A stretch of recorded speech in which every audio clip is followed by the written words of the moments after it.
The Witcher 3 Wild Hunt is among the most loved games out there, with great storytelling, in-depth quests and characters, and a huge world to get lost in. After the release of the base game, it got two more expansions added to it. Blood and Wine, released in 2016, is the more popular and acclaimed out of the two, but I want to talk about the first expansion in this video, which is Hearts of Stone. It came out in October of 2015 and is also held in high regards, but not as talked about as Blood and Wine. I recently played it for the first time and felt like I had to make a video about it. This expansion is filled with great characters, has a very good story, and one of the creepiest boss designs in gaming. So let's get into it. The first quest of the expansion is triggered when you go to the notice board at the Seven Cats Inn near Novigrad. A contract is being posted there for slaying a monster in the sewers, issued by a man named Olgierd von Everick. This is Olgierd, one of the major characters that the expansion revolves around. Meeting him for the first time, all we can tell is that he's some kind of leader of the band of people present there, and they all have similar hairstyles for some reason. He tells us about the monster in the sewers, who is apparently a prince turned into a toad. So now our goal is to go and kill this toad prince. Going into the sewers, we find a woman named Shani, a returning character from the first Witcher game. She is a medic who helps us in the first game, and who is here now to find a sample from the toad. Venturing further into the sewers, we find the lair of this toad prince, and here comes the first boss fight of this DLC. The boss fights of this expansion are tougher compared to the fights in the base game. The Toad Prince has very high damage, and most of his attacks will throw you afar along with taking a huge chunk out of your health. After defeating him, it turns out that he really was a prince turned into a toad. Geralt then passes out due to the toad's poison and is captured by the prince's soldiers.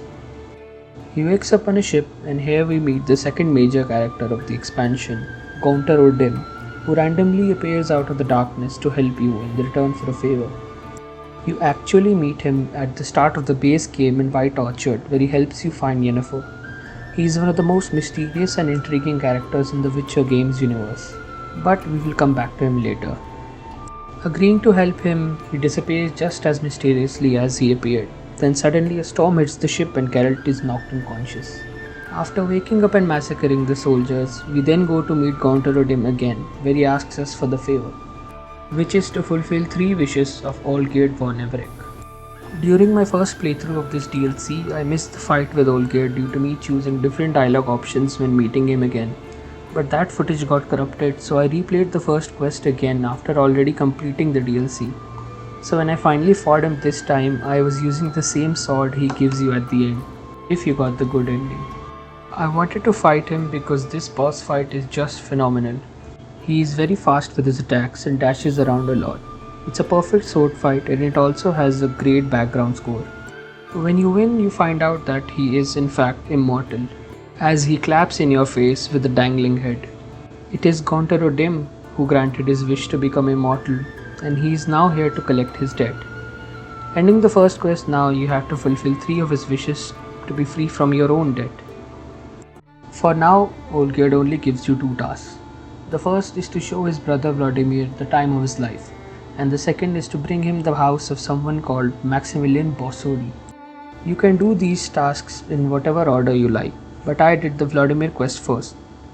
The quest name is Dead Man's Party, and the task is to show Vladimir the time of his life. Only problem is that Vladimir has been long dead.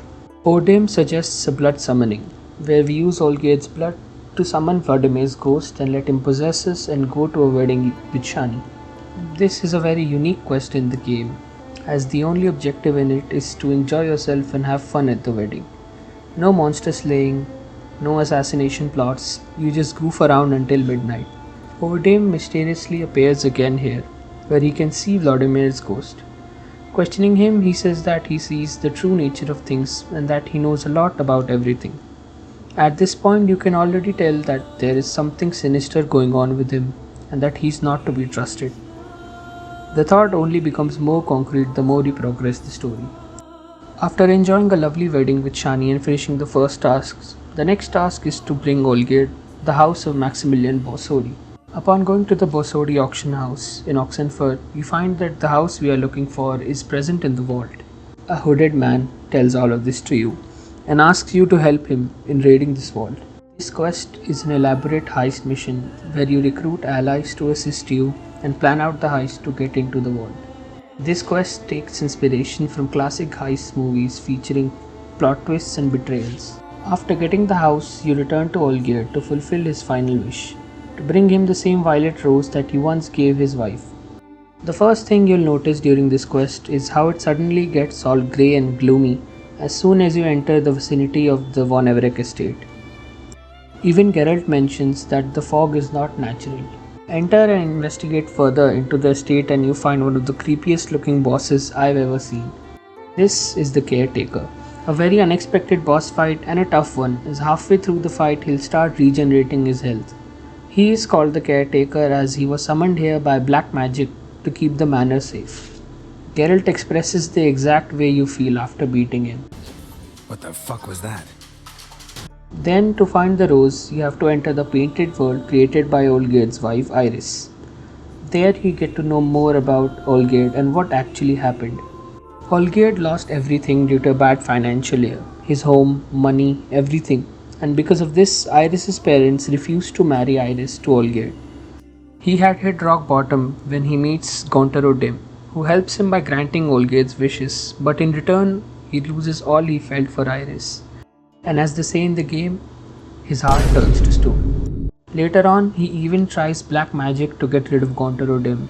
After seeing all this, you meet Iris and she gives you the rose, finally setting herself free. Now that all 3 wishes are fulfilled, it is time to end this DLC.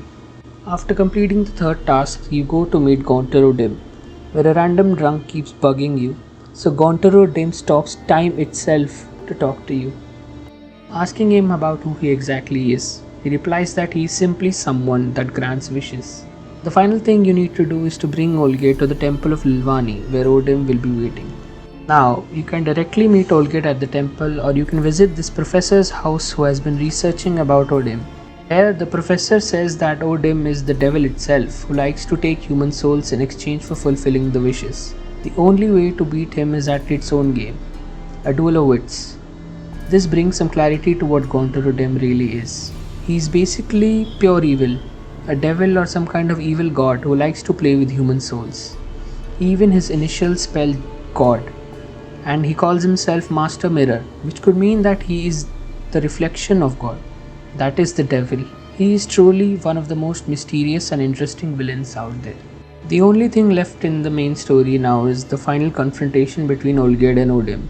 You meet Olgierd at the temple and give him the rose. Shortly after, O Dimm appears to claim Olgierd's soul. Here you get 2 options, to help Olgierd or to not help him. If you don't help him, O Dimm takes Olgierd's soul and he passes away, and you get a reward. This is the bad ending, as you merely get used as a puppet and O Dimm gets away. If you choose to help Olgierd, you gamble your own and Olgierd's soul in a game, and if you win, O Dimm has to release the both of you. Agreeing to the game, O Dimm teleports you into the mirror world where you have to solve a riddle in limited time to win. He tries a lot to waste your time by tricking you, and when you finally solve the riddle, O Dimm shows a form that may be closer to his true self and then is finally banished. Geralt and Olgierd share a few final words, where Olgierd says that he will take fate in his own hands and live life truly. He thanks Geralt by giving him his steel sword named Iris, which is actually a very good sword. And that's the end of the main story of the Hearts of Stone expansion. It's a beautiful story with the lesson that you should be careful what you wish for. It's amazing how much content this DLC has aside from the main story. There are a lot of side quests, a new mechanic called Rune Write, which I did not engage with as I didn't feel the need for it. New armor and swords as well, and even Gwent cards. This expansion presents a short but great story that doesn't overstay its welcome. A lot of unique and compelling characters, and one can always appreciate more content in The Witcher 3. It's one of the best DLCs ever made, and you should definitely try it if you haven't, even if I did just spoil the story for you. If you liked the video, consider liking and subscribing, and Blood and Wine video coming soon.